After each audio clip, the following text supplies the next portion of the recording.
Pakistan stock exchange में कारोबारी हफ्ते के चौथे रोज जुमेरात को मार्केट में गैर मामूली मंदी का रुझान गालिब रहा। PSX 100 इंडेक्स 116 पॉइंट्स की कमी के बाद 41,206 पॉइंट्स की सतह पर बंद हुआ। मार्केट का आगाज मनफी जोन में हुआ। आज सुबह से अब तक मजमूई तौर पर 320 कंपनियों के हिस्से का भाव का कारोबार हुआ, जिनमें से 196 कंपनियों के हिस्से के भाव में इजाफा, 109 कंपनियों के हिस्से के भाव में कमी, जबकि 15 कंपनियों के हिस्से के भाव में इस्तेकाम देखा गया। मार्केट माहिरीन का कहना है कि मार्केट में उतार चढ़ाव का सिलसिला आइंदा भी जारी रहेगा।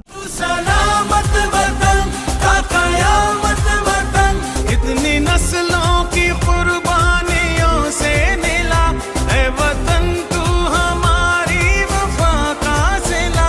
चांद चमका तो रोशन सितारा हुआ है, ज़मीं तेरा सुख दुख हमारा हुआ।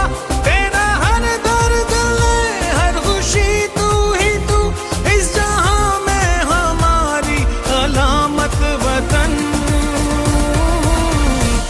सलामत वतन का कयामत वतन, तू सलामत वतन का कयामत वतन। Lotus Lake Towers, a groundbreaking endeavor by Lotus Properties.